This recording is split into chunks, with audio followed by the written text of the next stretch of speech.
오늘 아침에 묵상할 말씀은요, 출애굽기 33장 12절부터 19절 말씀입니다. 거룩하신 하나님의 말씀입니다.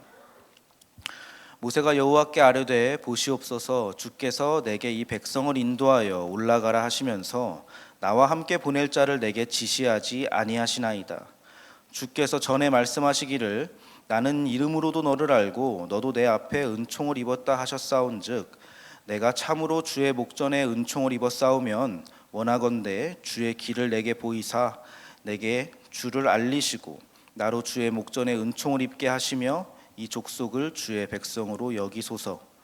여호와께서 이르시되 내가 친히 가리라. 내가 너를 쉬게 하리라. 모세가 여호와께 아뢰되 주께서 친히 가지 아니하시려거든 우리를 이곳에서 올려 보내지 마옵소서. 나와 주의 백성이 주의 목전에 은총 입은 줄을 무엇으로 알리이까? 주께서 우리와 함께 행하심으로 나와 주의 백성을 천하 만민 중에 구별하심이 아니니이까? 여호와께서 모세에게 이르시되 내가 말하는 일도 내가 하리니 너는 내 목전에 은총을 입었고 내가 이름으로도 너를 알미니라. 모세가 이르되 원하건대 주의 영광을 내게 보이소서. 여호와께서 이르시되 내가 내 모든 선한 것을 내 앞으로 지나가게 하고 여호와의 이름을 내 앞에 선포하리라. 나는 은혜 베풀 자에게 은혜를 베풀고 긍휼을 여길 자에게 긍휼을 베푸느니라. 아멘. 네, 요 앞의 내용은 금송아지 사건 내용입니다. 금송아지를 이스라엘 백성들이 만들어서 하나님이 화가 많이 나셨습니다. 약속대로 가나안 땅에는 들어가게 해주겠으나 너희들끼리 들어가라고 하나님이 이스라엘 백성과 더 이상 함께하지 않겠다고 이렇게 선언을 하신 상태입니다. 그래서 이제 하나님이 이스라엘을 자신의 백성에서 퇴출시키겠다 이렇게 말씀을 하신 것이죠. 그러자 모세가 산에 다시 올라가서 하나님께 기도하여서 하나님의 마음을 돌이키는 장면이 우리가 오늘 읽은 본문입니다. 하나님이 더 이상 함께하지 않겠다고 뜻을 비추셨는데 모세가 지금 하나님의 뜻에다가 대고 반박하는 기도를 하고 있습니다. 그리고 기도하는 말투도 보면은 마치 따지듯이 그렇게 이야기를 하고 있고 영 공손하지가 지금 못합니다. 이것을 새번역이나 쉬운 성경이나 그런 것들을 보면 느낌이 조금 더 살아나는데요. 이런 식입니다. 하나님 보세요. 주님께서 하란 대로 다 했습니다. 그리고 주님께서 하신다고도 분명히 하셨습니다. 주님이 택한 백성들 아닙니까? 같이 안 가시려면은 우리도 안 가겠습니다. 하나님이 안 계시면 우리가 하나님의 백성인 줄 도대체 어떻게 안단 말입니까? 한번 시적하셨으니까 하나님께서 책임을 지셔야 됩니다. 이런 내용을 지금 기도로 하고 있는 것입니다. 그런데 이 대드는 기도의 내용이 이렇게까지 말하고 있는데 하나님이 이것을 또 굉장히 쉽게 그리고 아무 조건 없이 이 기도를 받아내시는 모습도 우리가 볼 수 있습니다. 저는 이것이 너무나 놀랍고 은혜로운 대목인데요. 이것이 꼭 자식이 땡깡을 놓으니까 부모님, 아버지가 그냥 그래 알겠다, 알겠어 하고서는 다 받아주시는 그런 마음 넓은 부모님의 모습처럼 느껴진단 말이죠. 그런데 우리가 이 장면에서 좀 오해하지 말아야 할 것이 한 가지 있는 것 같습니다. 하나님께 포기하지 않고 진지하게 어떻게든 정성을 다해가지고 계속해서 아뢰면은 우리가 하나님의 마음을 돌릴 수 있다라고 생각하는 공식이 생길 수 있는데 그렇게 되면은 조금 오해가 생기는 것 같습니다. 하나님이 우리를 사랑하시기 때문에 결국 우리가 어떻게든 붙잡고 놓지 않으시면은 다 들어주신다고 생각할 수가 있는데 꼭 그렇지만은 않습니다. 만일에 우리가 열심히 기도했기 때문에 들어주신다고 생각하면은 하나님이 어떤 일을 하게 만드는 원인과 근거가 나에게 있다고 생각하는 것이 되겠죠.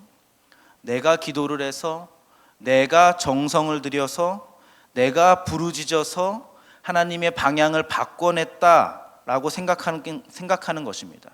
그런데 이렇게 생각하게 되면은 이런 것들은 모든 무속신앙의 원리와 똑같아지게 됩니다. 나의 치성을 들여서 신을 감복시켜서 내 원하는 바를 이끌어내겠다 라는 내용이 담겨 있는 것이죠. 그러나 성경은 확연하게 다른 이야기를 하고 있습니다. 너희가 어떻게 해서가 아니라 하나님이시기 때문에 하나님의 성품에 근거하여서 모든 것을 이루어 가신다 라고 성경은 이야기합니다. 그것을 오늘 후반부에서 17, 18, 19절에서 확인할 수 있습니다. 한번 보시죠. 17절에서 하나님이 모세의 청을 그래 알겠다 하고 들어주겠다고 말씀하시자 18절에서 모세가 그럼 주의 영광을 내게 보여주십시오 라고 요구합니다. 하나님이 지금 들어주겠다고 말씀하신 것을 지키겠다고 하는 증표를 보여주십시오. 하나님의 영광을 저에게 보여주셔야겠습니다 라고 요구하는 겁니다. 그러자 19절에서 대뜸 하나님이 자신의 이름을 선포하십니다.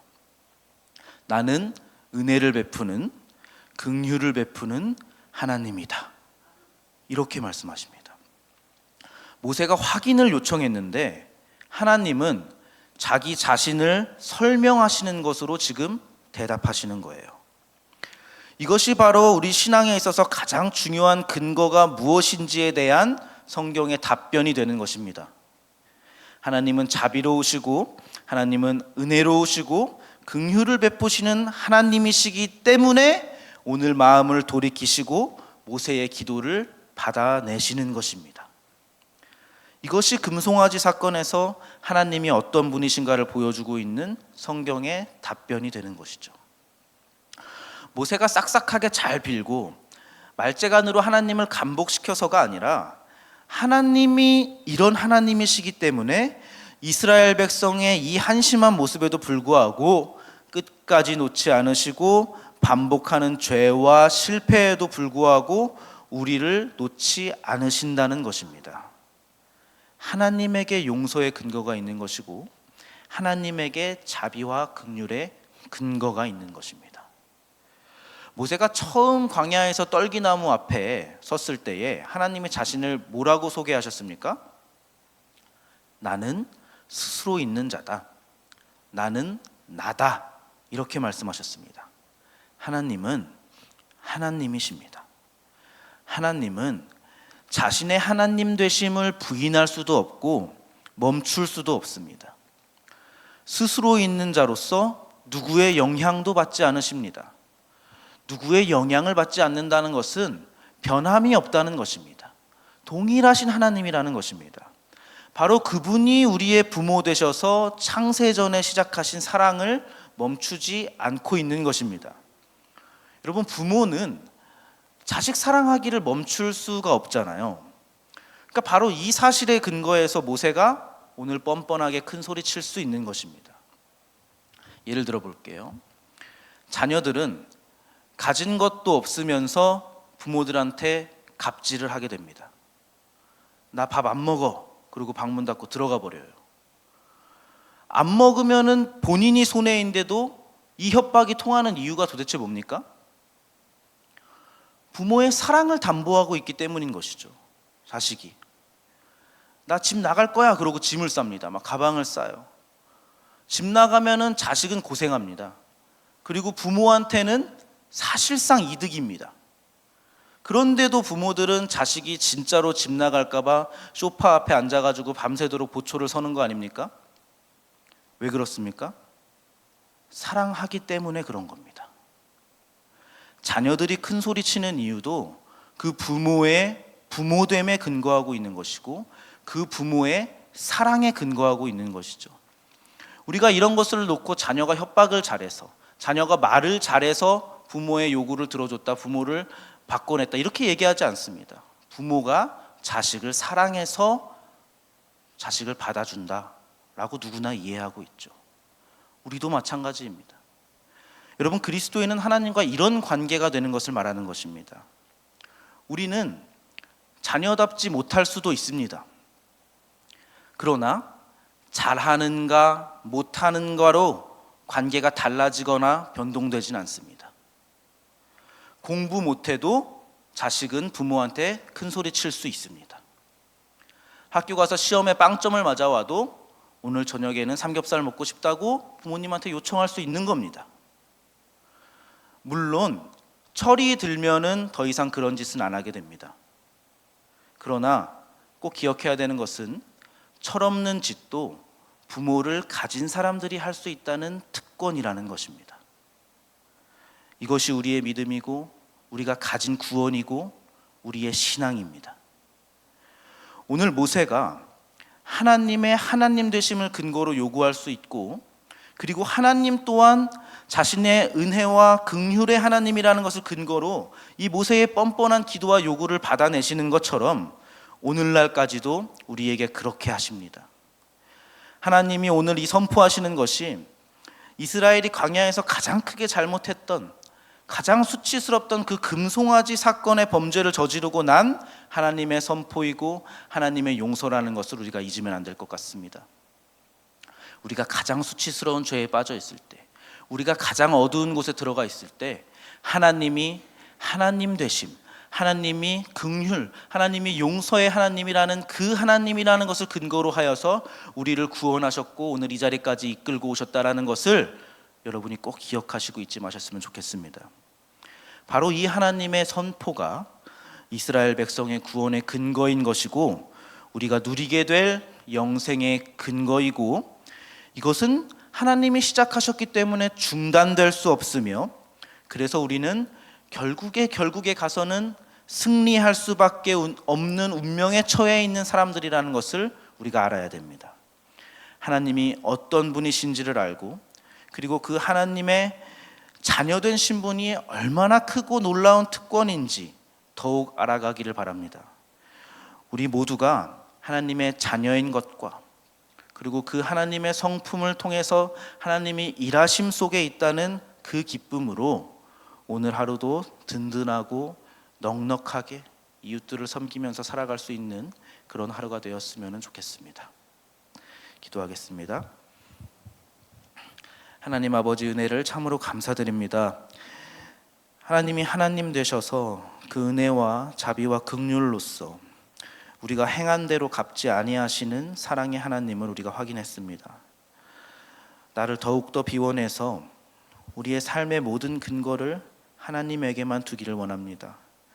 이 믿음 가지고 우리가 가진 특권이 무엇인지 분명하게 깨달아서 어디서나 당당하게 이웃을 섬기는 그리스도인으로 살아가게 하옵소서.